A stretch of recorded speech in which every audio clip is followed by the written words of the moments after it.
In this video, we're going to show you how to configure our IPL10 license plate camera. So I have it pulled up on the default IP address. I have it powered using my PoE switch, and I'm able to log into the camera over the web interface. The username password is just admin. You can log into it. If it asks you to change the password, it's always a good idea to change the password.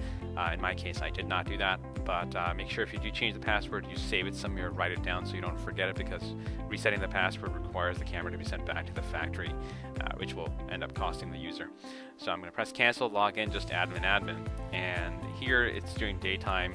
I have the camera set to specific settings I already configured it at, and I can see that it can see a license plate. If you go into install, and you can get a larger view of the camera. This camera happens to be very different from our other traditional IP cameras because it's meant for license plate capture, and it has these adjustments for autofocusing and etc. to have the camera focus. And you can also use the manual config button to change the zoom length.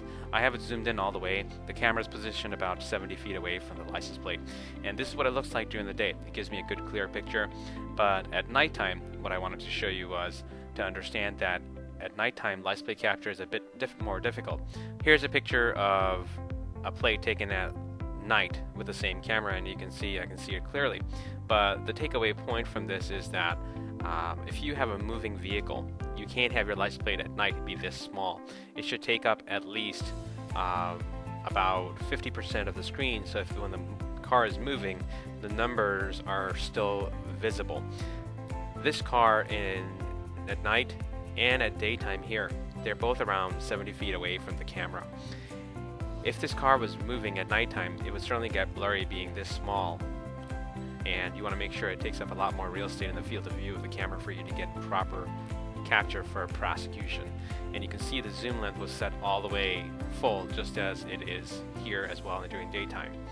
So please be careful when setting up your camera. If you're capturing moving vehicles with the IPL10, your plate shouldn't be more than 60 feet away and at nighttime.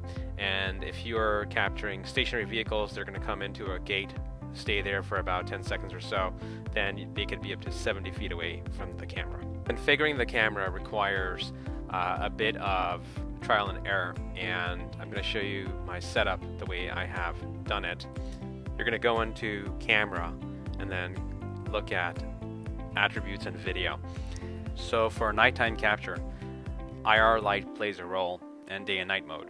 Currently this camera is set to day and night mode being auto. What that means is the camera's photo sensor will detect when to switch from day mode and night mode. That pertains to night mode being when the IR lights turn on to help the camera see in complete darkness. The IR light mode can be set to a variety of different settings. Manual, allowing you to set the IR strength of the near infrared and far infrared LEDs. Zoom priority, the camera basically tries to do the best it can, intelligently looking at what's the main object of view.